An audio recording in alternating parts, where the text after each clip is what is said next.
क्योंकि बहू झूठ नहीं बोलती। सुधा और राकेश के 3 बेटे थे। शादी के बाद तीनों माँ बाप से दूर रहते और सिर्फ त्योहारों में आते। माँ जी, पिताजी, अगली बार आप लोग हमारे घर आइएगा। अरे नहीं बहू, सब यही आ जाते हैं तो घर खिला खिला लगता है। हाँ बहू, तू हमेशा बुलाती है तो जरूर आएंगे तेरे पास भी। हाँ हाँ, दीदी का घर बड़ा जो है, सब कुछ आपने शादी के बाद दीदी को ही तो दे दिया था। हमें भी दिया होता तो हम भी बड़ा घर लेते। क्यों सुनील? अरे नहीं, पापा ने सबको एक बराबर ही दिया है। छोटी बहू, क्या चाहिए तुम्हें, बोलो।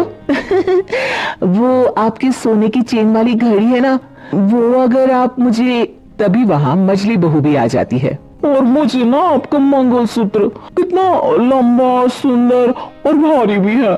अरे हाँ हाँ, तुम दोनों को ही दूंगी बहू, चिंता न करो। चलो अब खाना लगाओ, खाना खाया जाए। सभी मिलकर खाना खाते हैं कि पड़ोसन आ जाती है। अरे सुधा बहन, थोड़ी चीनी तो देना, घर में शक्कर नहीं है और मेहमान सर पर बैठे हैं। अरे छोटी बहू, चाची को शक्कर तो दे दो।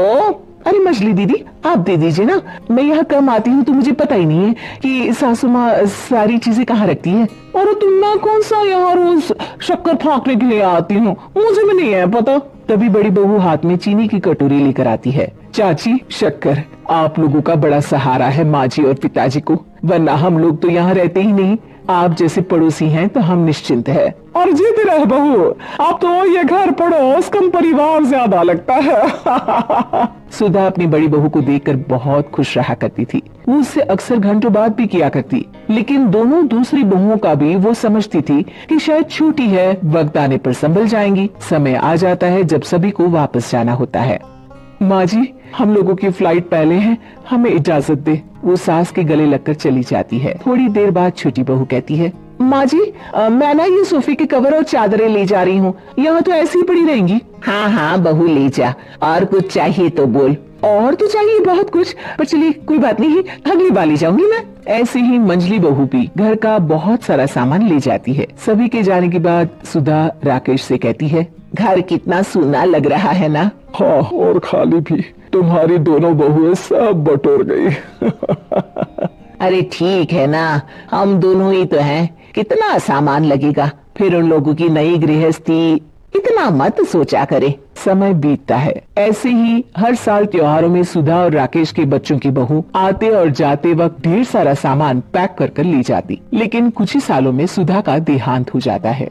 पिताजी, आप यहाँ अकेले क्या करेंगे, हम लोगों के साथ चलिए। अरे नहीं नहीं बहू, इस घर में सुधा की यादें हैं, मैं उसे नहीं छोड़ सकता हूँ। अब तुम लोगों की माँ नहीं रही। देख लो, वैसे तो मैंने उसके जीते जी सब कुछ दे दिया है, लेकिन कुछ उसका पर्सनल कीमती सामान था जो ये है, ले लो। सामान में होती है एक घड़ी और एक मंगलसूत्र। माँ जी ने कहा था कि वो ये घड़ी मुझे देंगी। हाँ हाँ पिताजी, माँ ने सबके सामने ये घड़ी सरिता को देने के लिए कहा था। उठा लो सरिता माँ की घड़ी। अब क्या था, छोटी बहू फट से घड़ी उठा लेती है। और पिताजी, ये मंगलसूत्र तो माँ ने मुझे ही देने को कहा था, याद है ना। वो सभी की ओर इशारा करती है। तू भी ले ले ये हार बेटा, कोई बात नहीं। मंजली फटाक से हार उठा लेती है। ससुर बड़ी बहू की तरफ देखते हैं। तुझे क्या दूं बेटा? पिताजी, माँ ने एक चीज मेरे लिए भी रखी है। सभी के कान खड़े हो जाते हैं कि आखिर सास ने क्या रखा होगा बड़ी के लिए। अरे माँ जी तो दीदी से प्यार भी ज्यादा ही करती थी, हमेशा उनसे बात किया करती। जरूर कोई बड़ी और अपनी प्रिय चीज दी होगी दीदी को। और देख लेते हैं ना, वरना तो हम भी बराबर का बंटवारा करेंगे। हाँ हाँ, कर लेना बंटवारा। लेकिन बड़ी बहू बताओ तो, सुधा ने क्या रखा है तुम्हारे लिए?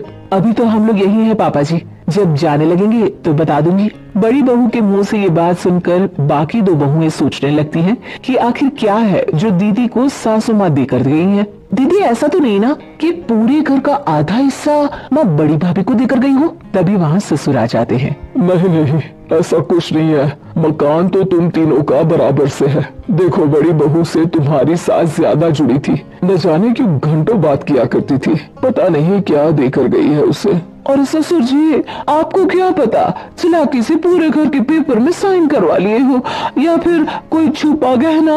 आखिर मकान पूरा तो आपने सासू माँ के नाम ही कर रखा था ना।